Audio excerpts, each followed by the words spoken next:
Police believe a Hyannis fire is arson. An underage alcohol bust leads to a major drug arrest, and town officials are making plans for any future medical marijuana dispensaries. Details on this episode of Barnstable Today. It's Tuesday, August 20th, 2013. I'm Sarah Mannel.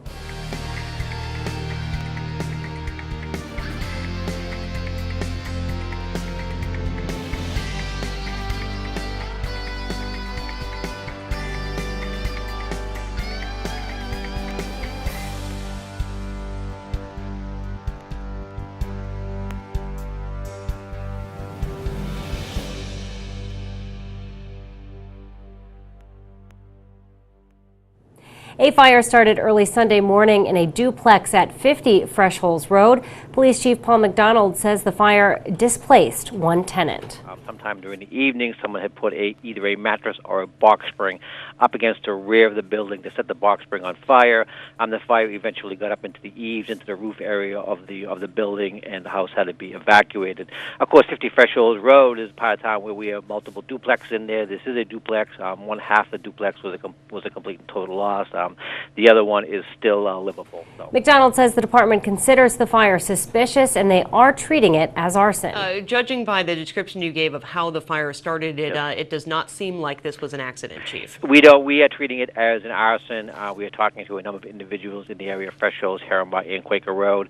Apparently, there's been an ongoing beef down there for the last several days regarding two groups of relatively young individuals between the ages of 10 and 14 years old. And this may be retaliation for a stolen bicycle, but we are looking into it, and we have interviewed several individuals, the young kids and their parents, and hopefully sometime this week we'll be able to, if not make an arrest, at least summon some of the juveniles in the court. Chief, were there any injuries in this fire? There were no injuries. The lady who lives at number 50 Fresh Holes Road, she's 89 years old. She was moved from the house in the Salvation Army. There were no injuries in the fire. If you have any information about the crime, contact the Barnstable Police Department. McDonald says an underage alcohol bust led to a major drug arrest Friday night. What we've been doing all summer long during the weekend nights, we've had a plainclothes detail out at all the package stores and some of the bar rooms around town, and particularly their sole purpose is to address the underage drinking problem. And what we've found throughout the summer, the licensed establishments have been doing a great job not serving anyone underage. This particular detail on this weekend, they were looking for individuals who are of age who are procuring or furnishing alcohol for minors.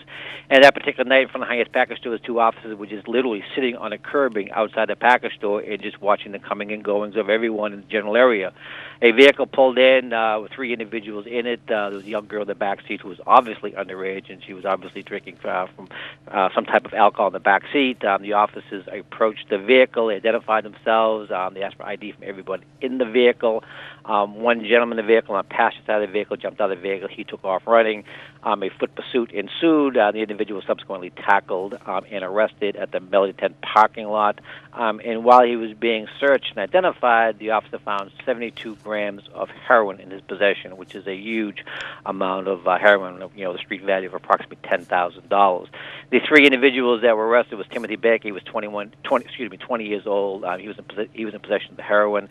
A 16-year-old juvenile from Centerville, minor in possession of alcohol, and a 23-year-old individual was arrested for procuring alcohol for minors. McDonald says the department often utilizes sting operations to ensure local package stores do not sell alcohol to minors. Most of the licensed establishments don't even know it, but we did have a sting going on for both Friday and Saturday nights.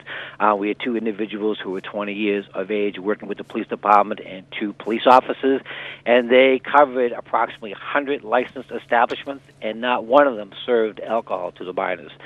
So we were impressed with that, and I know the lieutenant who was running that particular operation, he's going to be making a presentation to the licensing authority at their next sitting. I believe it's September 9th or September 11th. So it was very good. We were impressed. We did this a couple of years ago, and a number of establishments had failed, but this particular time, not one of them sold the alcohol to the minors, so that's good. The message is getting out there. McDonald says the department will remain vigilant when it comes to minors possessing alcohol.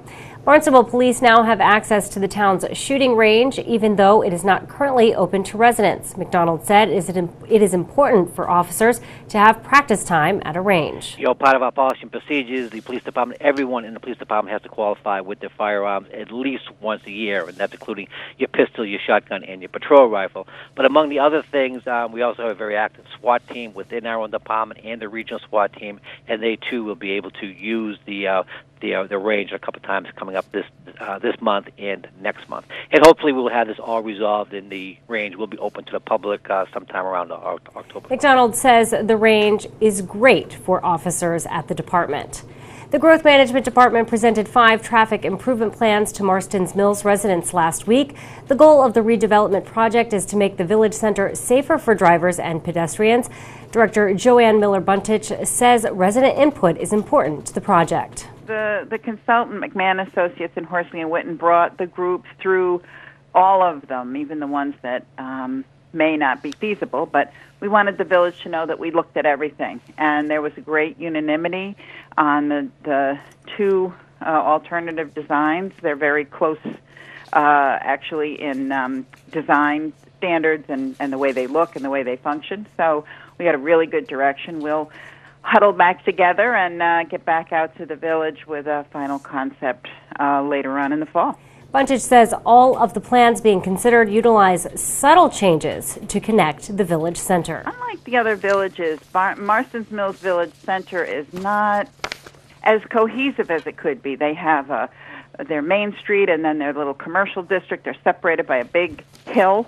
Yes. And so all of those things, when you come off the Falmouth Road, the landscape is dominated by this giant amount of paving that serves 4 or 5 roadways. And so pedestrian connections, pedestrian access, actually our cyclists have identified a small portion of the main street that they use for a cross-town route, and making the turning movements safer for drivers as well. So all of those things were accomplished. We looked at a couple of alternatives for pathways. There's some informal pathways now up and down the hill between the library and Cotuit Road there. So those are in there. There's more sidewalks. There's a stronger connection, pedestrian connection to the pond and the village center.